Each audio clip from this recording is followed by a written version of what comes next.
द्रवहु सुदशरथ अजर बिहारी। गाइए।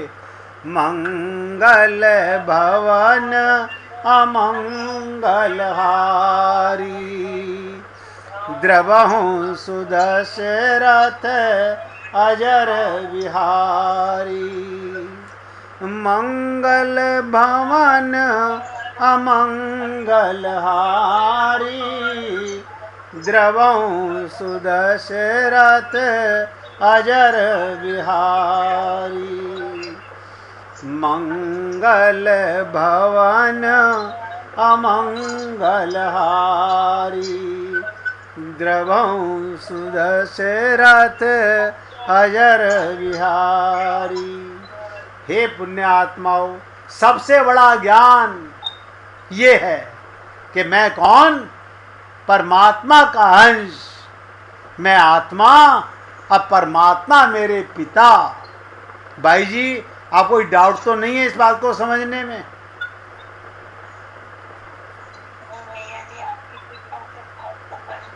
बहुत सुंदर है भाई जी, अच्छा है, समझ आ गया। भगवान के मुख से शुद्ध शब्द निकला, हनुमान जी आनंद में डूब गए। भगवान राम इसके साथ ही एक अन्य मधुर बात जोड़ देते हैं। भगवान कहने लगे, पुत्र हनुमान, संसार में जितने पुत्र होते हैं माता पिता के ऋणी होते हैं, पर तुम ऐसे पुत्र हो जिसने पिता को ऋणी बना लिया। ऐसी ही गोपियां थी, ऐसी अंशा गोपियां थी। इसलिए हे पुण्य आत्माओं, मैं तो आप सब लोगों को भी उसी दृष्टि पर, उसी भाव में देखना चाहता हूं कि परमात्मा आपके ऋणी हो जाएं,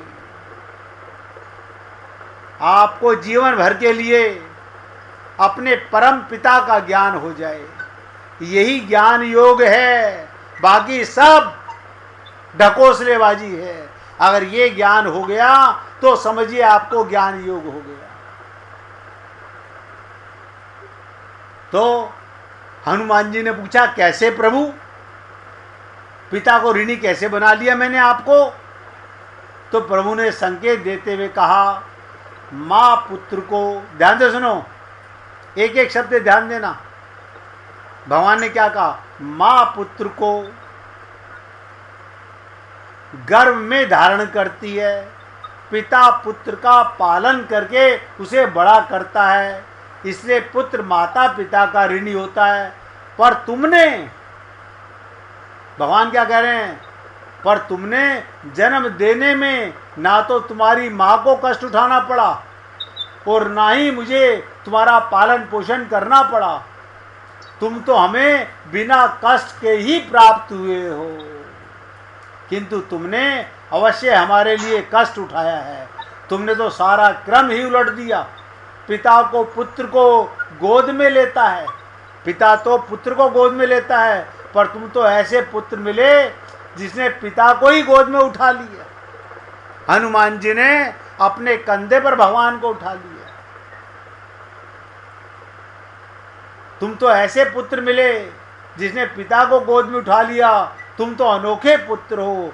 अब यहाँ पर हनुमान जी भगवान राम के पुत्र हैं, इसका अभिप्राय ये है भगवान का राम स्वयं ही साक्षात्कार हनुमान जी हैं। भगवान राम स्वयं ही साक्षात हनुमान जी हैं। समझिएगा, ये सारी लीला कौन कर रहा है? ये सारे संसार में कौन बने हुए हैं? आपको पता नहीं चलता। जब आईना देखते हो ना तो ये देखा करो, अरे परमात्मा तुम, मैं इसे कहता था मैं, ये तो तुम बने हुए हो। ये शिक्षा कहाँ से मिली? गोपियों से मिली। गोपियाँ कहती हैं, जब भी देखती हूँ आईना, जब भी देखती हूँ आईना, ए घनश्याम तेरी सूरत नजर आती है। जब भी देखती हूँ आईना, ए घनश्याम तेरी सूरत नजर आती है। क्या मोहब्बत करने वालों की आईने में शक्लें बदल जाती हैं। आपको अपना चेहरा नहीं, भगवान का चेहरा नजर आना चाहिए ये, क्योंकि भगवान ने कहा गीता में, वासुदेव सर्वम, इस सृष्टि का प्रत्येक जीव मैं, उसका ये मैं बना हुआ हूं, लेकिन आप और हम लोग मैं करते रहते हैं। अनेक प्रसंगों में इसका उल्लेख किया गया, हनुमान जी द्वारा कहा गया वस्तुतः त्वमेव वाहम। ऋषि मुनियों को हनुमान जी का व्यवहार इतना अटपटा सा लगा। ध्यान से सुनो, ऋषि मुनियों को हनुमान जी का व्यवहार इतना अटपटा सा लगा कि उनके मन में संदेह हो गया, शायद इनको ठीक से तत्व ज्ञान नहीं हुआ है। अब ध्यान से समझिएगा, बड़ा इंपॉर्टेंट प्रसंग है, पूरी एकाग्रता से सुनिएगा। ऋषि मुनियों को हनुमान जी का व्यवहार बड़ा अटपटा लगा। उनके मन में ये संदेह हो गया, शायद इनको ठीक से तत्व ज्ञान नहीं हुआ है, इसलिए चरणों में बैठकर आंसू बहाया करते हैं। लेकिन जब प्रभु ने मुनियों के संदेह को दूर करने के लिए हनुमान जी से पूछा, भगवान राम ऋषि मुनियों की शंका मिटा रहे हैं, हनुमान तुम कौन हो? देखो, ऋषि मुनियों के सामने भगवान ने पूछा, हनुमान तुम कौन हो? तो हनुमान जी ने कहा, देह दृष्टया तु दासो हम, देह दृष्टया तु दासो हम। महाराज, देह की दृष्टि से मैं आपका दास हूँ। प्रभु ने कहा, देह की दृष्टि से नहीं, बुद्धि की दृष्टि से क्या हो? तो क्या बोले? बुद्धि दृष्टया त्वादश कहा, बुद्धि की दृष्टि से मैं आपका अंश हूँ। अब आप देख लीजिए, आपकी बुद्धि में आज तक ये नहीं बैठा था हम भगवान के अंश कैसे हैं। रामचरितमानस कितनी बार पढ़ी, ईश्वर अंश जीव विनाशी। आज आपके सबके खोपड़ी में बात बैठ जानी चाहिए, हम परमात्मा के अंश हैं। वो परमात्मा और हम उसके अंश आत्मा। इसमें अब कोई अंतर हो तो बताइए। देह दृष्टया तु दासो हम, महाराज देह की दृष्टि से मैं आपका दास हूँ। देह मिली है सेवा करने के लिए, दासता के लिए। प्रभु ने कहा देह की दृष्टि नहीं, बुद्धि की दृष्टि। अब आपके पास, हमारे पास तो माइक बुद्धि है, हम अपनी बुद्धि क्या है? शरीर की बुद्धि मानते हैं। आत्मा की बुद्धि, जागृत बुद्धि, चेतन बुद्धि, उसे क्या कहा? बुद्धि की दृष्टि से आपका अंश हूं। तत्वता बोले वस्तुतः त्वमेव वाहिमी, मैं निश्चिंता मती। वस्तुतः आप में और मुझ में कोई रंच मात्र भी अंतर नहीं है। आप में और मैं में कोई भेद नहीं। अब आप कहेंगे, बताइएगा, सागर में और सागर की बूंद में क्या अंतर है? मुझे कोई बता दो। सागर में और सागर की बूंद में क्या अंतर है? दोनों जल तत्व हैं। ये आत्मा और परमात्मा, अहम ब्रह्मास्मि कहते हैं ना, तत्वमसी। ये चीजें बहुत आगे की हैं, लेकिन हनुमान जी की कृपा से आपको समझने का मौका मिल रहा है। इस दृष्टि से हनुमान जी ज्ञान योग में, आप रामचरितमानस में गाते हो, ज्ञानी नाम अग्रगण्यम के रूप में साक्षात अखंड ज्ञान घन के पुत्र ही क्या, स्वयं वे ही तद्रूप सर्वदा एक हैं। और भक्ति के संदर्भ में अब देखिएगा, अब ज्ञान की दृष्टि से मैंने आपको बता दिया। अगर आपको आज आत्मज्ञान नहीं हुआ और आपको आज ये पता नहीं चला मैं परमात्मा का अंश हूँ, तो मेरे सत्संग करने का और आपके सुनने का 0/100 कोई लाभ नहीं। अगर आज के बाद भी आपकी बुद्धि यही मानती है मैं बाप का बेटा, मैं बाप की माँ की बेटी, तो फिर भैया मैं कोई नहीं कुछ कर सकता। आप अपनी बुद्धि से पैदल रहोगे, मन के गुलाम रहोगे, तो कोई संत महात्मा आपका कल्याण नहीं कर सकता। आप चेतन आत्मा हो, शरीर नहीं हो। शरीर मरण धर्मा है, शरीर का जन्म होता है, शरीर की मृत्यु होती है। आत्मा का ना जन्म होता है ना आत्मा की मृत्यु होती है। जैसे परमात्मा अवतार लेते हैं, ऐसे आत्मा भी, ध्यान से सुनो, शरीर में अवतार लेकर आती है। आज आपको एक नया राज की बात बता दी है। आज तक जो आप जन्मदिन मनाते हो वो शरीर का जन्मदिन है, आत्मा तो अवतरण होती है। तो इस दृष्टि से हनुमान जी ज्ञानी नाम अग्रगण्यम के रूप में साक्षात अखंड ज्ञान घन के पुत्र ही क्या, स्वयं वो ही तद्रूप हैं, सर्वदा एक ही। और अब भक्ति के संदर्भ में देखें तो हनुमान जी कौन है? शंकर के पुत्र हैं, शंकर सुवन। देखो, एक पिता का परिचय दिया है मैंने आपको। एक पिता के परिचय में अगर आपको कोई कष्ट हो रहा हो, आप और हम सब लोग अपने को भगवान की संतान ना माने, तो आप और हम जैसा मूर्ख कोई नहीं सत्संग सुनने के बाद भी। एक लीला सुन लीजिए छोटी सी। एक बार की कथा, देव ऋषि नारद और देव ऋषि अंगरा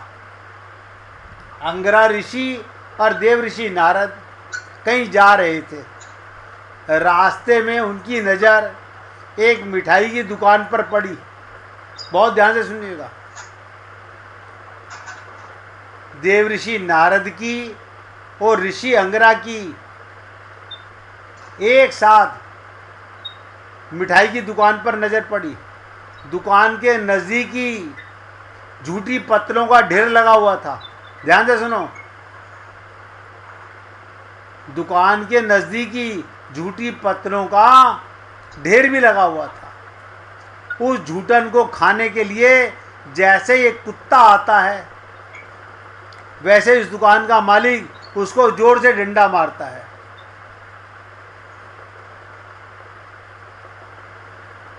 जैसे ही कुत्ता आता है झूठ खाने के लिए, दुकान का मालिक डंडा मारता है। डंडे की मार खाकर कुत्ता चीखता हुआ वहां से चला जाता है। ये दृश्य देखकर देव ऋषि नारद को हंसी आ गई। देव ऋषि नारद को हंसी आ गई। तो अंगिरा ऋषि ने उस हंसी का कारण पूछा नारद जी से कि महाराज आप हंस क्यों रहे हो? कुत्ते को डंडा पड़ा, हंसी आपको आ रही है। नारद बोले, हे ऋषिवर, भाई जी आवाज बंद कर लीजिए।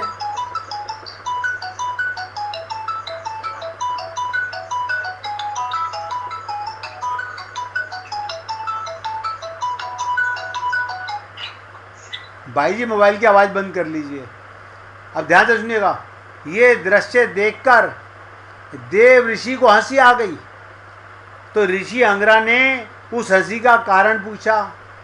नारद बोले, हे ऋषिवर, ये दुकान, ध्यान से सुनो क्या बोले, ये दुकान पहले कंजूस व्यक्ति की थी। ये दुकान पहले कंजूस व्यक्ति की थी। अपनी जिंदगी में उसने बहुत सारा पैसा इकट्ठा किया और इस जन्म में वो कुत्ता बनकर पैदा हुआ। और ये दुकान मालिक उसी का पुत्र है। देखो, जिसके लिए उसने बेशुमार धन इकट्ठा किया अपने बेटे के लिए, आज उसी के हाथों से उसे झूठा भोजन भी नहीं मिल रहा, बल्कि कर्म फल के इस खेल का देखकर मुझे हंसी आ गई कि देखो, पुत्र डंडा मार रहा है पिता को और वो अपने कर्मों का फल भोग रहा है। मनुष्य को अपने शुभ और अशुभ कर्मों का फल जरूर मिलता है, बेशक उसे जन्म जन्मांतरों की यात्रा करनी पड़े। इसलिए बार बार सोचिएगा कि आप और हम लोग भगवत प्राप्ति करना चाहते हैं। आज आपको बताया कि ज्ञान योग हनुमान जी में कैसा है कि वो भगवान राम उन्हें पुत्र कहते हैं और कहते हैं ऐसा पुत्र कोई नहीं होगा कि तुमने तो मुझे ऋणी बना लिया। हमेशा पुत्र माता पिता का ऋणी होता है। और मैंने आपको बताया कि हनुमान जी ज्ञानी नाम अग्रगण्य हैं, ज्ञानियों में सबसे आगे हैं। अगर आप हम लोग अभी भी अपने को परमात्मा का अंश नहीं मानते, अपने को आत्मा नहीं मानते, तो आपके छल कपट छिद्र सब बेकार है, कुछ नहीं, सब धोखे का काम आप कर रहे हो। और आप अपने मन मियाँ मिट्ठू बन रहे हो, हमने ये पूजा, हमने ये पाठ और हमने ये मंदिर के दर्शन, हमने ये सब काम कर लिया, सब धोखे का काम है।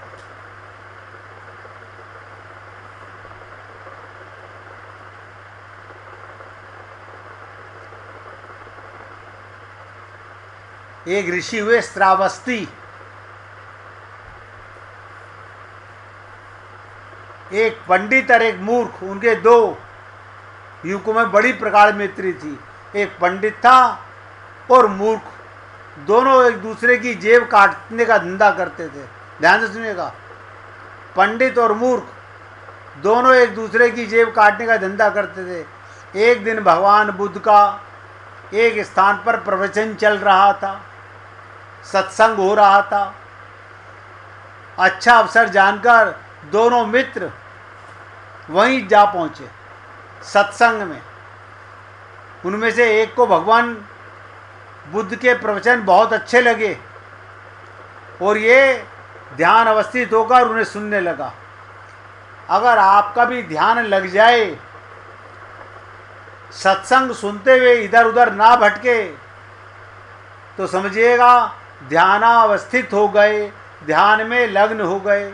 और दूसरे ने इसी बीच में महात्मा बुद्ध सत्संग कर रहे थे और दूसरे मूर्ख ने कई जेबें इस बीच में साफ कर दी।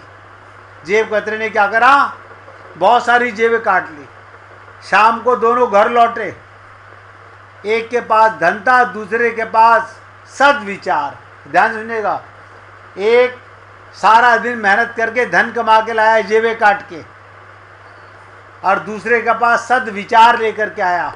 सत्संग एक ही जगह हो रहा था, आप क्या लेके जाते हो ये आपकी इच्छा है। गृह कट ने, जेब कतरे ने व्यंग करते हुए कहा, तू बड़ा मूर्ख है रे, जो दूसरे की बातों से प्रभावित हो गया। जेब कतरा क्या बोला, तू बड़ा मूर्ख है जो दूसरे की बातों से प्रभावित हो गया। अब इस पांडित्य का ही भोजन पका और पेट भर के खा। जो तू सद्विचार लेके आया है ना, अब इसी को पका और इसी को खा, क्योंकि मैं तो जेब काट के लाया हूं, पैसा कमा के लाया हूं, मैं तो तुझे दूंगा नहीं। अब इस पांडित्य का भोजन तू पका और खा। अपने पूर्व कृत कर्मों से दुखी हुई दूसरा गृहगाट तथागत के पास लौटा और उनसे सब हाल कहा। बुद्ध ने समझाया, वत्स, जो अपनी बुराइयों को मानकर, ध्यान से सुनो, जो अपनी बुराइयों को मानकर उन्हें निकालने का प्रयत्न करता है वही सच्चा पंडित है। आप हम लोग सत्संग सुने और अपने मन में रहने वाले राक्षसों को ना मार सकें, मन के दुर्विचारों को ना मार सकें, अपनी अज्ञानता की रीति रिवाजों को ना मार सकें, तो हम जैसा मूर्ख और कौन होगा।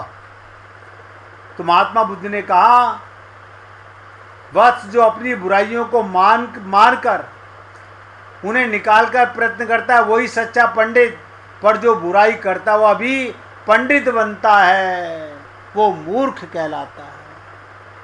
आप देख लीजिएगा, सारा संसार पैसा कमाने पर पागलुओं की तरह पड़ा हुआ है। हाय धन, हाय धन।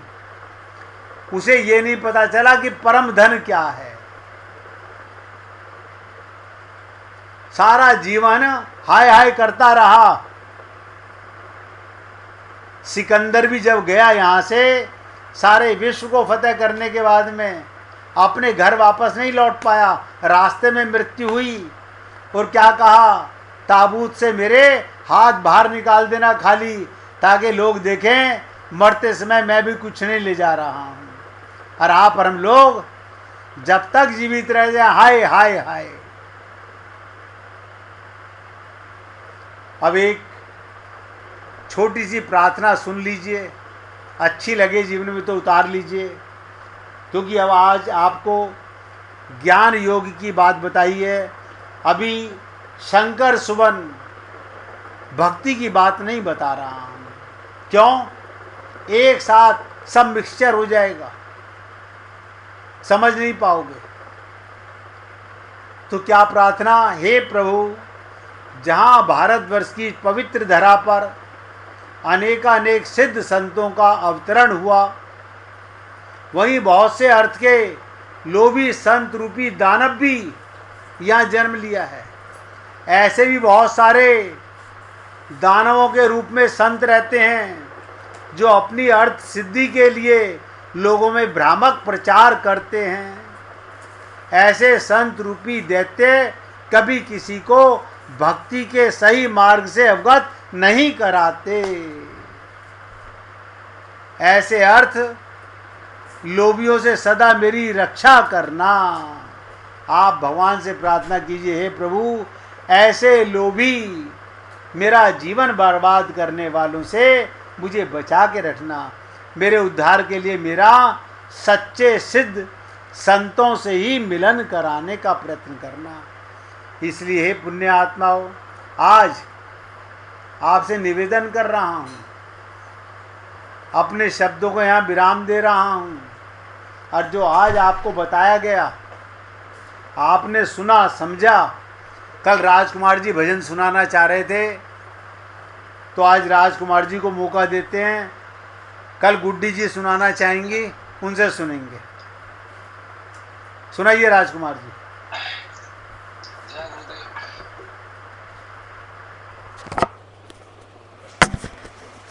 आसरा इस जहां का मिले ना मिले, आसरा इस जहां का मिले ना मिले, मुझे तेरा सहारा सदा चाहिए। आसरा इस जहां का मिले ना मिले, मुझे तेरा सहारा सदा चाहिए। चांद तारे फलक पर दिखे ना दिखे, मुझे तेरा इशारा सदा चाहिए। चांद तारे फलक पर दिखे ना दिखे, मुझे तेरा इशारा सदा चाहिए। आसरा इस जहां का मिले ना मिले, मुझे तेरा सहारा सदा चाहिए। यहाँ खुशियाँ है कम और ज्यादा है गम, जहाँ देखो वही है भरम ही भरम। यहाँ खुशियाँ है कम और ज्यादा है गम, जहाँ देखो वही है भरम ही भरम। मेरी चाहत की दुनिया बसे ना बसे, मेरे दिल में बसेरा तेरा चाहिए। आसरा इस जहां का मिले ना मिले, मुझे तेरा सहारा सदा चाहिए। मेरी धीमी है चाल और पथ है विशाल, मेरी धीमी है चाल और पथ है विशाल। हर कदम पर मुसीबत है, अब तू संभाल। पैर मेरे थके हैं, चले ना चले, मेरे दिल को इशारा तेरा चाहिए। कभी वैराग है, कभी अनुराग है, कभी वैराग है, कभी अनुराग है। यहाँ बदले है माली, वही बाग है।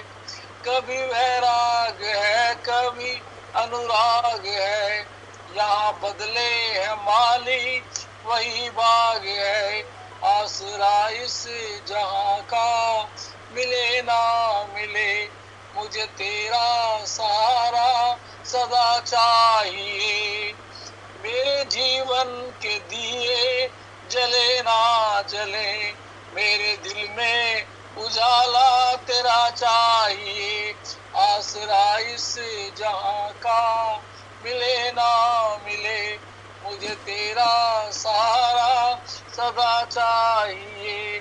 चांद तारे पलक पे दिखे ना दिखे, मुझे तेरा इशारा सदा चाहिए। आसरा इस जहां का मिले ना मिले, मुझे तेरा सहारा सदा चाहिए। जय गुरुदेव। बोलिए सियापति रामचंद्र भगवान की जय, राघवेंद्र सरकार की जय। जय जय श्री राधे, जय जय श्री राधे। बोलिए लाल जी का मंगल हो, सभी भक्तों का मंगल हो। सबको राधे राधे भैया, राधे राधे भैया, राधे राधे सबको। राधे राधे जी, राधे राधे, राधे राधे जी।